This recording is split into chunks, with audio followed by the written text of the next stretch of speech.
So we're presenting Melbourne Park today, and Melbourne Park is a significant piece of urbanism in Melbourne. Many of you probably know it if you're a sporting fan, you've gone to the Australian Open Tennis. If you're a concert fan, you've gone to a concert at Rod Laver Arena. And its proximity to the city makes it really quite significant. But I think coming to the project at the beginning, we were aware that it is known for the tennis and it's known for some concerts, but really fundamentally it is Melbourne Park, and it's part of the Parks network of Melbourne.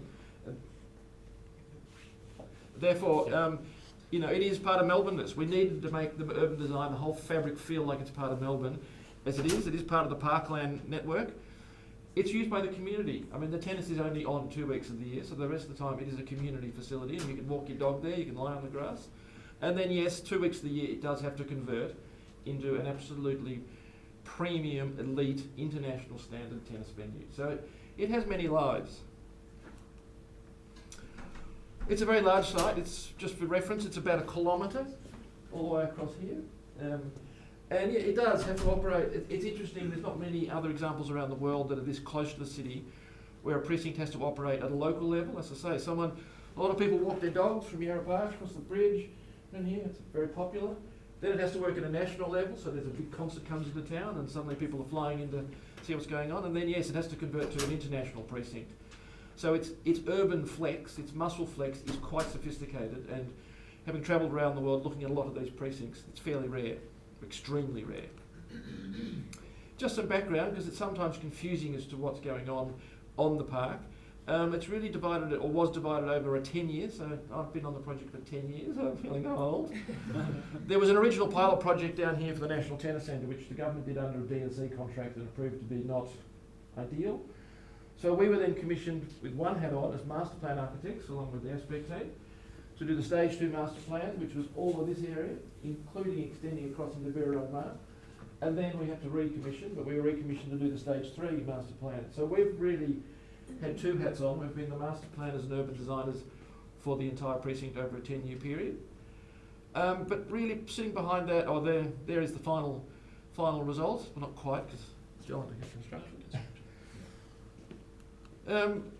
I guess for us, one of the key, we're here to pose off. It's an awards. We're here to show off. I've sat on many a presentation with Jill Garner, the state government architect, and she cites this from government's point of view as their most successful example of creating a master plan and an urban design strategy that still allows the flex and creativity for other architects. So in this precinct, every individual project is tendered through separate competitions. And as you can see, we were successful with some. So NH Architecture bid against everyone. We won the Margaret Court Arena. Most recently, we finished the Kia Arena and the Function and Media Centre. But from our urban design master plan, Johnny Wardle went on to win the competition for the Tandown Bridge. Cox Architecture won the Rod Laver Arena. Darryl Jackson was working down here. Hassel won the Tennis HQ competition. So this is an example of an urban design strategy that allows the individual diversity and creativity of other architects. And certainly, as I say, the State Government Architect cites this as being the perfect example of how you have cohesive urbanism, but everybody can bring their own idea to the party. The other key idea was connectivity. It's a pedestrian-based space, and the number of ant trails and ant tracks that go through this site are unbelievable. But the key one was to connect Federation Square and Flinders Street all the way to Richmond Station, and to do that so that you don't cross a traffic light. So you can now walk 2.5 kilometres in central urban Melbourne and not cross a traffic light. And, we'll see a slide in a minute, it's universal design access. So someone with a pram, with a wheelchair can get from Flinders Street Station to Richmond Station totally without lifts, without stairs, and without crossing a traffic light. I think that's pretty significant. So to do that, the concept was this idea of flow. The stadiums themselves are fairly large objects, fairly heavy objects, so we had to think about how we made the public space and the public movement feel like water. It just is a natural flow. And that's a 3-dimensional conversation. So this was a drawing in our competition entry that, for the whole of the urban design space, which is this idea of how we take the water flow, as you can see, from Flinders Street Station all the way down to Richmond Station. How do you flow? And here's the final result. People feel like they can actually move through the space. They can sit anywhere. Incredibly popular. The grass areas, which Matt will talk about, very, very popular. And so, yeah, this is a crossover of urban design. We actually urban designed this bridge, did all the calculations for the DDA requirements and so forth, and then we stepped out of the ring and they launched a competition, and John Wardle Architects won the competition. So We think that's an example of really, really positive urban overlap. And the other key strategy was this idea of landform. In order to make the public space public, and you don't have to run into a pizza truck, you don't have to run into a garbage truck, and in the elite moments, the sports people, the Roger Federers and Serena Williams, don't have to be seen in public.